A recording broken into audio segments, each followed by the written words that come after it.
আসসালামু আলাইকুম ভিউয়ার্স, আজকে আপনাদের সাথে শেয়ার করব আলু দিয়ে খুব মজার একটা ব্রেকফাস্ট রেসিপি।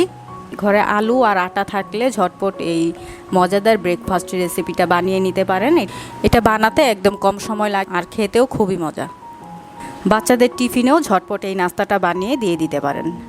প্রথমেই 5-6টা মাঝারি সাইজের আলু সিদ্ধ করে নিয়েছি। এখন এই আলুগুলোকে ম্যাশ করে নিব।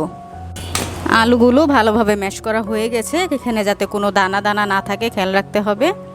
আর এখানে নিয়েছি 1 কাপ পেঁয়াজ। পেঁয়াজগুলোকে আমি এইভাবে কেটে নিয়েছি। একটা পেঁয়াজকে 4 ভাগ করে সেখানে একটা একটা করে পার্ট ছুটিয়ে নিয়েছি। এখন দ্বিতীয় স্টেপে চলে যাচ্ছি। চুলায় একটা কড়াই বসিয়ে তাতে কিছুটা তেল দিয়ে দিলাম। তেলটা সামান্য গরম হওয়ার পর দিয়ে দিলাম কেটে রাখা পেঁয়াজগুলো।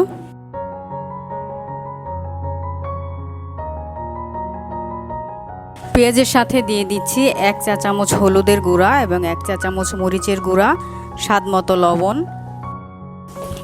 1 চা চামচ আদা রসুনের পেস্ট। কিছুক্ষণ নেড়ে চেড়ে পেঁয়াজটা একটু নরম হওয়া পর্যন্ত অপেক্ষা করব। পেঁয়াজটা 3-4 মিনিট পর একদম নরম হয়ে গেছে। এখন দিয়ে দিচ্ছি ম্যাশ করে রাখা আলুগুলো।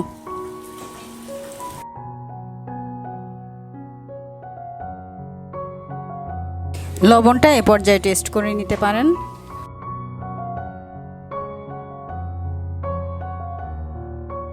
কিছুটা চিলি ফ্লেক্স দিয়ে দিচ্ছি। আলুর পুরটা একদমই রেডি।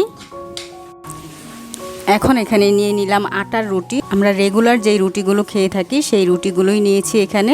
রুটি বানাতে আমরা সবাই পারি, তাই আর রুটিটা বানানো দেখালাম না।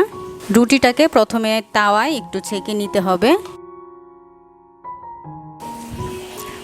এক পাশ কিছুটা ভাজা হয়ে গেলে উল্টে অন্য পাশ ভেজে নিচ্ছি। এভাবে সবগুলা রুটি ছেঁকে নিব। আমরা অনেকেই আমাদের সকালের ব্যস্ততা কিছুটা কমানোর জন্য রুটি বানিয়ে রাখি, আর এই রুটিগুলো সকালে ছেঁকে নেই। সেই রুটিগুলো দিয়েই সকালবেলায় এই ঝটপট মজাদার নাস্তাটা তৈরি করে নেওয়া যাবে। রুটিটা ছেঁকা হয়ে গেছে, নামিয়ে নিচ্ছি। এভাবে সবগুলো রুটি হালকা করে ভেজে নিয়েছি।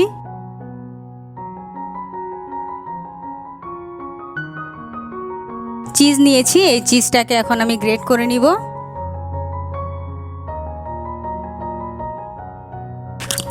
চিজগুলো গ্রেট করে নিয়েছি। তবে চিজ যদি হাতের কাছে না থাকে তাহলে এটা স্কিপ করতে পারেন। শুধু আলু আর আটা দিয়েও এটা মজাদার নাস্তাটা বানিয়ে নেওয়া যাবে। ফ্রাই প্যানে কিছুটা তেল দিয়ে দিচ্ছি। তেলের মধ্যে দিয়ে দিলাম রুটিটা। রুটিটার এক সাইডে দিয়ে দিলাম আলুর পুর এবং তার উপরে দিয়ে দিচ্ছি চিজগুলো। এখন রুটিটা একটা ভাঁজ দিয়ে দিলাম।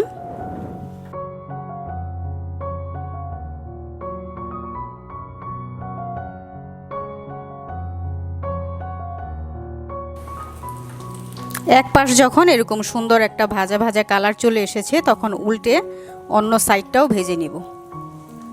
রুটিটা ভাজা হয়ে গেছে, উঠিয়ে নিলাম। একইভাবে আমি বাকি নাস্তাগুলো ভেজে নিচ্ছি। সামান্য একটু তেল দিয়ে দিয়ে আমি এইভাবে মুচমুচে করে নাস্তাগুলো ভেজে নিব। খুব অল্প সময় তৈরি হয়ে গেল মজাদার এই ব্রেকফাস্ট রেসিপি। আশা করি আপনাদের কাছে ভালো লেগেছে। ভালো লাগলে একটা লাইক দিয়ে দিবেন এবং রেসিপিটা ফ্রেন্ড ফ্যামিলির সাথে শেয়ার করবেন। এবং আমার চ্যানেলটি যারা সাবস্ক্রাইব করেছেন তাদেরকে অসংখ্য ধন্যবাদ। আর এখনও যারা সাবস্ক্রাইব করেননি তারা প্লিজ চ্যানেলটা সাবস্ক্রাইব করে পাশে থাকা বেল বাটনটি প্রেস করে দিবেন। আজ এ পর্যন্তই। আল্লাহ হাফেজ।